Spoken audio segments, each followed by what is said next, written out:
اے مسلمانوں، تم سارے مل کر اللہ کے رسول صلی اللہ علیہ وسلم کی باتوں کو تھام لو۔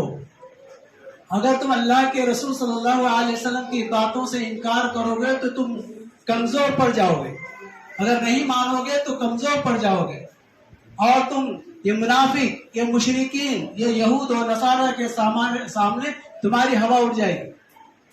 طاقت کس سے مل رہی ہے ہمیں؟ طاقت کس سے مل رہی ہے؟ مسجد کو آباد کرنے سے، اللہ کی عبادت کرنے سے، زکوٰۃ و خیرات صدقات کرنے سے، اور اللہ کے رسول صلی اللہ علیہ وسلم کی باتوں کو اپنانے سے آپ کو طاقت مل رہی ہے۔ اب ہماری ہوا اڑنی ہے کیا ان کی ہوا اڑنی ہے؟ ان کے ساتھ اللہ تعالیٰ لعنت بھیج رہا ہے، اللہ کے دشمن ہے، رسول کے دشمن ہے۔ آج بھی ساری دنیا میں جب سے اسلام ہوا ہے، آدم علیہ السلام سے لے کر ہمارے پیغمبر صلی اللہ علیہ وسلم تک، اور ہمارے پیغمبر صلی اللہ علیہ وسلم سے لے کر آج تک ہر منافق، مشرک، کافر، توحید پر چلنے والوں کو گالی دی ہے۔ آج کسی سے بھی جا کر پوچھ لیجیے آپ، توحید پر چلنے والا کسی مشرک کو گالی نہیں دیا ابھی تک۔ اور مشرکین توحید پرست کی جنازے کی نماز میں کوئی آیا ہے، کوئی نہیں آیا، لیکن قربان جائے اللہ کے رسول صلی اللہ علیہ وسلم منافق کے سردار کی جنازے کی نماز کے لیے گئے جب تک اللہ کا حکم نہیں آیا تھا۔ اب ہم جائیں گے تو کیا کہیں گے؟ اگر ہم کسی کو کچھ کہیں گے تو کہتے ہیں کہ گالیاں دے رہے۔ نہیں، گالیاں نہیں دے رہے ہیں، ہم منع کر رہے ہیں وہ چیز مت کرو۔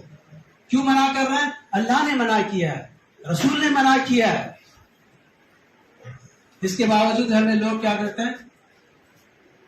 اور یہ تو چھوڑو، ابھی جو آیت کریمہ تلاوت کی، انما المشرکون نجس ولا یقربوا المسجد الحرام، مشرکوں کو مسجد حرام کے پاس آنے مت دو۔ کیا ہم توحید والے آج تک روکے ہیں؟ نہیں روکے۔ کیوں؟ ہمارے اندر وہ میزان نہیں ہے کہ توحید پر استھائی وہ نہیں ہے، لیکن چل رہا ہے۔ اس کے باوجود بیت اللہ کے سامنے ننگے طواف کیا کرتے تھے مشرکین مکہ، ہم نے نہیں روکا، توحید پرست والوں نے کبھی نہیں روکا، پھر بھی روکنے کی کوشش کی، نہیں مانی۔ اب جانتے ہیں کہ میں ایک حج کر کے آ گیا تو میری منزل میرے گھر کے دروازے پہ لکھ دیا، حاجی فلاں بن فلاں منزل، لکھتے تھے نا ہم لوگ۔ کیا خیال ہے ابو جہل نے کتنے حج کیے ہوں گے؟ ابو جہل نے کتنے حج کیے ہوں گے؟ تقویۃ الایمان، اسماعیل شہید رحمۃ اللہ علیہ کی کتاب اٹھا کر دیکھ لیجیے آپ، کتاب التوحید، جس میں ابو جہل نے 54 حج کیے ہیں۔ کتنے؟ 54۔ ایسے ویسا حج نہیں کیا اس نے، ننگا حج کیا، ننگا، کپڑے نہیں، بدن پر نہیں۔ کیوں؟ کہتا تھا یہ میرے بدن کے کپڑے، اوپر جو کپڑے ہیں یہ سود کے ہیں، یہ بڈی کے ہیں، بیاج کے ہیں، اللہ تعالیٰ پسند نہیں کرتا اسے۔ اس لیے چمڑی جو ہے بغیر چمڑی کے پیدا ہوئی ہے، یہ اللہ تعالیٰ نے پیدا اسے قبول کرتا ہے۔ بیوی کو گیٹ کے باہر کھڑا کرتا اور حج کرتا، طواف کرتا، اللہ تعالیٰ نے کہہ دیا آج کے بعد براہنہ طواف کرنا منع کر دیا گیا، اور اس کے بعد مشرکوں کو آنے سے منع کر دیا گیا۔ آج ہمارے کتنے بت پرست، قبر پرست، بدعتی بیت اللہ کا طواف کرتے ہیں کہ نہیں کرتے ہیں؟ ہم ذرا سی بات کہتے ہیں تو غصہ آتا ہے۔ ہمیں کتنا غصہ آنا چاہیے؟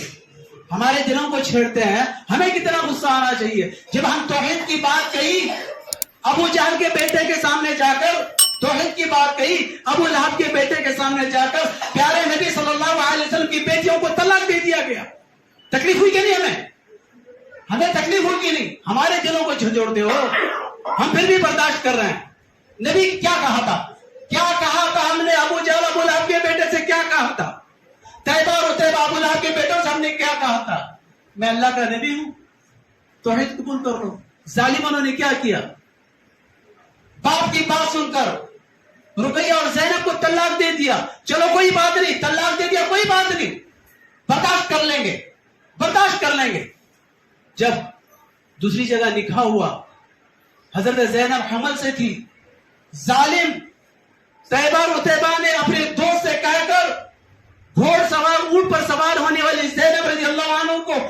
چلایا, حمل گھرا, کس کا؟ رسول اللہ صلی اللہ علیہ وسلم کی بیٹی کا, پھر بھی ہم خاموش رہے, پھر بھی کہہ رہے ہیں کہ تم جھنڈا نہ کو چڑھاؤ. جی ہم یہی کہہ رہے ہیں نا, جھنڈا نہ کو چڑھاؤ, قبر پہ گلاف مت چڑھاؤ. اگر جھنڈا چڑھانا اتنا شوق ہے, وہ جھنڈے والا کپڑا لے کر کسی یتیم بچی کو اڑا دے. یہی تو کہہ رہے ہیں نا, یہ گلاف والا کپڑا اتنا بڑا ہے, کسی بیوہ عورت کو ساڑی پہنا دے. تم کپڑوں کے سامنے فاتحہ وغیرہ کر کے اتنے کھانے پینے پکاتا ہے, یہ کل کے بجائے یہ کل کا کھانا کسی یتیم اور بیوہ اور سائل کو, مسکین کو کھلا دے. یہی تو دعوت ہے ہماری. پھر ہمیں چھیڑتے ہیں. اور توحید کے خاطر نبی کریم صلی اللہ علیہ وسلم کے چہرے کو زخمی کیا گیا, پھر بھی ہم خاموش ہیں. احتجاج کر رہے ہیں؟ نہیں کر رہے. اللہ تعالیٰ کہہ رہا ہے کہ احتجاج کرو ان سے, قتل کرو ان کو. ہم کر رہے ہیں؟ نہیں. پھر بھی برداشت کریں کہ ہمارے پاس طاقت نہیں ہے. ہمارے پاس طاقت نہیں ہے. ہمیں اللہ سبحانہ و تعالیٰ نے اتنی طاقت تو بہت دی ہے, لیکن ہماری استطاعت, ہماری طاقت اتنی ہے, ہم مسجد کو آباد کریں, زکات دیں, صدقہ دیں, رسول کی بات کو مانیں, ہم آپس میں بھائی بھائی بن کر رہیں. یہی امانت ہے. اس رسول کی امانت کا اگر خیانت کرتے ہیں تو ہم ایمان والے ہو نہیں سکتے. ہم بڑی لمبی چوڑی باتیں کرتے ہیں. اب یہاں پر اللہ کے رسول صلی اللہ علیہ وسلم جنازے کی نماز پڑھنے کے پڑھانے کے لیے جا رہے ہیں.